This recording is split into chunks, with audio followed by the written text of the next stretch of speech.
अस्सलाम वालेकुम वरहमतुल्लाहि वबरकातुहू। उम्मीद करता हूँ सभी एस्पिरेंट्स ठीक ठाक से होंगे। आज हम इंडियन पॉलिटिक्स से मार्क्स सीरीज़ का पार्ट थर्ड ला रहे हैं। इससे पहले हमने ऑलरेडी 2 वीडियोस अपलोड किए हैं इस पर, जिसमें लगभग 250 से ज़्यादा एमसीक्यूज़ हमने लाए हैं। आज हम इसका पार्ट थर्ड लाए हैं direct principles of state policy से। तो पहले इस पर ऊपर से ही नज़र देते हैं। तो जो भी article direct principles of state policy deal करते हैं वो आर्टिकल 36 से लेकर 51 तक। उसके बाद इसमें क्लासिफिकेशन अगर की जाए direct principles of state policy के, इसमें तीन तरह की क्लासिफिकेशन होती हैं। एक होता है सोशलिस्टिक प्रिंसिपल्स। अब इसमें आर्टिकल्स आती हैं 38, 39, 39A, 41, 42, 43, 43A, 47। उसके बाद गांधीयन प्रिंसिपल्स हैं, उसमें आर्टिकल्स डील करती हैं 40, 43, 43B, 46, 47, 48। उसके बाद लिबरल इंटेलेक्चुअल प्रिंसिपल्स हैं, आर्टिकल्स 44, 45, 48, 48A, 49, 50, 51। अब हम डायरेक्ट आते हैं क्वेश्चन पे। मेरे आंसर देने से पहले आप लोग अपना आंसर बोल सकते हैं, या at the end of the video comment box में अपने आंसर ज़रूर बताएं कि किसके कितने करेक्ट हो रहे हैं। तो डायरेक्ट आते हैं क्वेश्चन नंबर फर्स्ट पे। Direct principles of state policy come under which part of the Indian constitution? Option हमारे पास हैं part 3, part 4, part 5, part 4A। तो इसका सही आंसर है पार्ट 4। अब जो बाकी पार्ट्स हैं इसमें पार्ट 3, पार्ट 4 या पार्ट 5 या पार्ट 4A, उनके रिलेटेड भी हम थोड़ा बहुत डिस्कस करेंगे कौन किसके साथ रिलेट करता है। जैसे कि पार्ट 3 है फंडामेंटल राइट्स, पार्ट 4 हमने बोला था direct principal of state policy, part 4A है फंडामेंटल ड्यूटीज़, पार्ट 5 प्रेसिडेंट यानी यूनियन गवर्नमेंट के साथ डील करता है। उसके बाद क्वेश्चन नंबर 2 है which of the following articles are related to direct principles of state policies. अभी ये स्टार्ट में मैंने एक क्वेश्चन बोला था कहाँ से आर्टिकल्स कहाँ तक इसमें आते हैं। इसका आंसर है आर्टिकल्स 36 to 51, यानी क्वेश्चन नंबर 2 का आंसर है पार्ट सी। उसके बाद क्वेश्चन नंबर 3 है principles of direct principles of state policy और बोरो फ्रॉम विच कॉन्स्टिट्यूशन। हमारे पास ऑप्शन है the USA, Canadian constitution, UK constitution, Irish constitution. Question number 3 का आंसर है इरिश कॉन्स्टिट्यूशन यानी part D, Irish constitution of 1937। उसके बाद क्वेश्चन नंबर 4 है which of the following part of the constitution novel feature of the constitution by B R Ambedkar? Preamble, fundamental rights, direct principal of state policy. D option है both fundamental rights and direct principles of state policy. तो question number 4 का answer है part C यानी direct principles of state policy. उसके बाद question number 5 है which part of the constitution is called the soul of the constitution? Option हमारे पास है preamble, fundamental rights, direct principles of state policy. D option है fundamental rights and direct principles of state policy.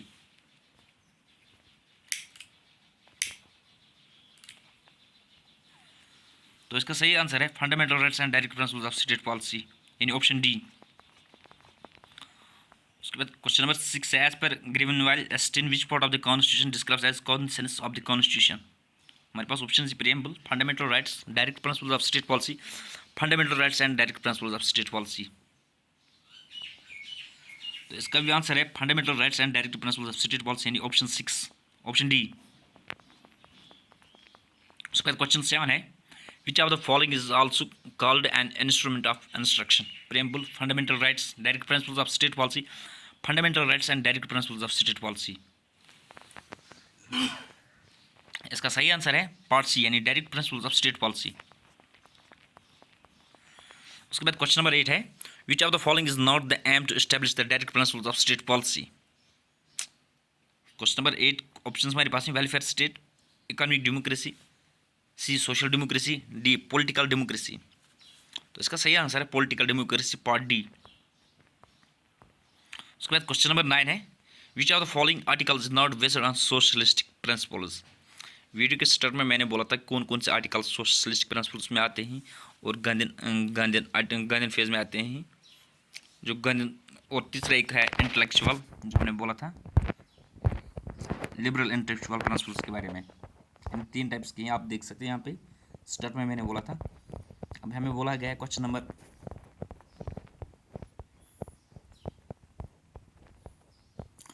9 है which of the following articles not based on socialistic principles?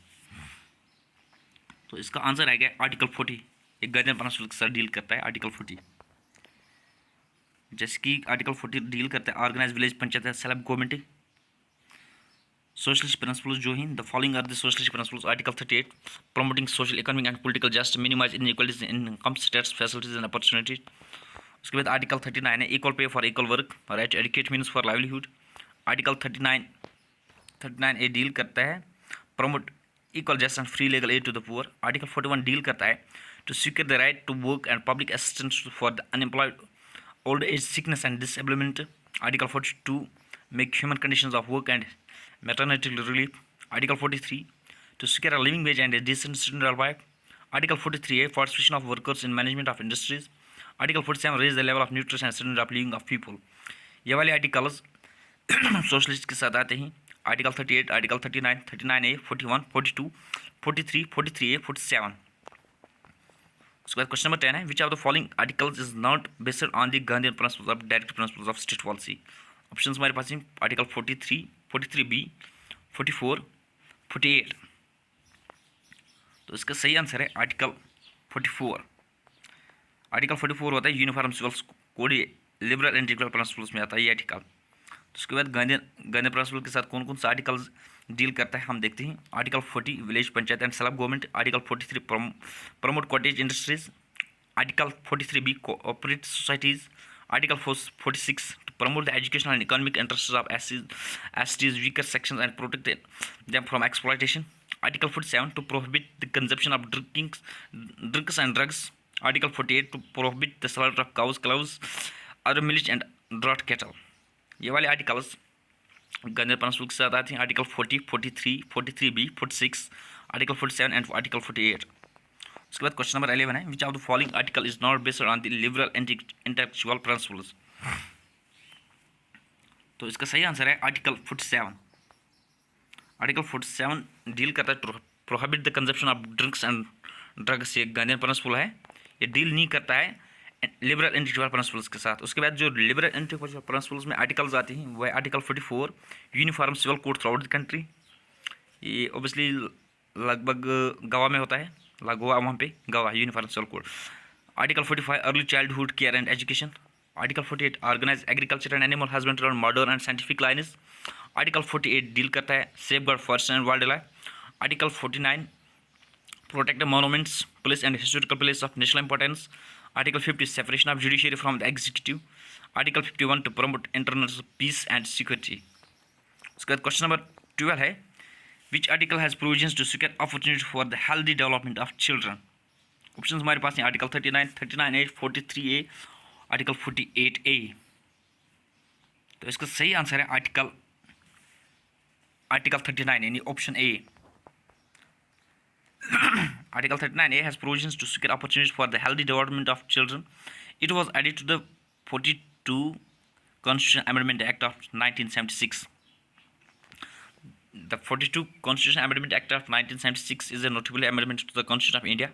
It was enacted during the period of emergency 1975 to 1977 and is often referred to as mini constitution or the Constitution of India. यहाँ पे एक और question बनता है, mini constitution of India किसको बोलते हैं? Article 42 amendment, constitution amendment को। उसके बाद क्वेश्चन नंबर 13 है, equal justice and free legal aid to the poor are mention in which article. Question number 13, इसका आंसर सही आंसर है आर्टिकल 39A यानी ऑप्शन बी। ये भी 42nd constitution amendment act of 1976 में ऐड किया गया था, 39A। उसके बाद क्वेश्चन नंबर 14 है, participation of workers in the management of industries mentioned in which article. इसका सही आंसर है 43A पार्ट सी। ये भी 42nd constitution amendment act of 1976 में ऐड किया गया था। Thereafter question number 15 is safeguard of environment, forest and wildlife is mentioned in which article. इसका सही आंसर है आर्टिकल 48A यानी पार्ट डी। उसके बाद क्वेश्चन नंबर 16 है, in which article has been amended to make provisions to minimize inequalities in income, status, facilities and opportunities by the 44th constitutional amendment act of 1978। तो question number 16 का सही answer है article 38। इसके बाद नीचे थोड़ी बहुत एक्सप्लेनेशन भी दी गई इस क्वेश्चन की। The 44 constitution amendment act of 1978 is another important amendment of the constitution of India. It was enacted in the aftermath of the emergency 1975 to 1977 and aimed to reserve some of the change introduced by the controversial 42nd Amendment Act of 1976. उसके बाद question number 17 है, in which article was amended by the 86th Amendment Act of 2002 for compulsory elementary education? Question number 17 का answer है article 41। उसके बाद question number 18 है, which of the following articles was added by the 97th constitutional amendment act of 2011 for the functioning of cooperative societies. Question number 18 का answer आएगा article 43B। The 97th constitutional amendment act of 2011 pertains to cooperative societies in India. It was intended to make change in Article 19 and Article 43B of the Constitution. Question number 19 है, in which judgment Supreme Court ruled that in case of conflict between the fundamental rights and direct principles, fundamental rights would prevail. Option number A इसका सही answer है, चंपाकम दोराजनन case 1951, यानी option A. Question number 20 है, in which judgment supreme court rule that fundamental rights are sacrosanct and parliament does not have the power to amend them. इसका सही answer है Golaknath case 1967 part B. Question number 21 है, in which judgment of the supreme court held that the Indian constitution is founded on the bedrock of the balance between the fundamental rights and the direct principles. इसका सही answer है बेनरवा millers case 1980, यानी option D. उसके बाद question number 22 है, which of the following articles directs the state government to organise village panchayats. Government principle का ये article है, इतना हिंट देता हूँ। इसका सही आंसर है आर्टिकल 40, यानी पार्ट बी।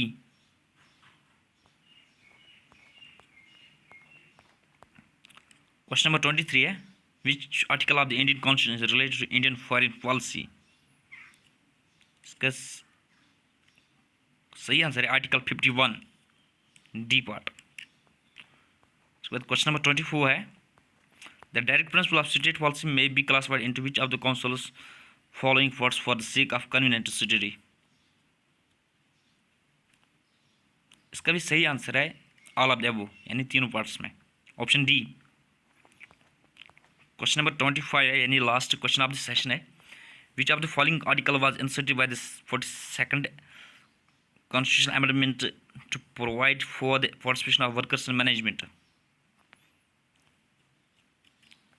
ऊपर अभी ये क्वेश्चन हमने पढ़ा भी था। इसका सही आंसर है आर्टिकल 43A, यानी पार्ट डी।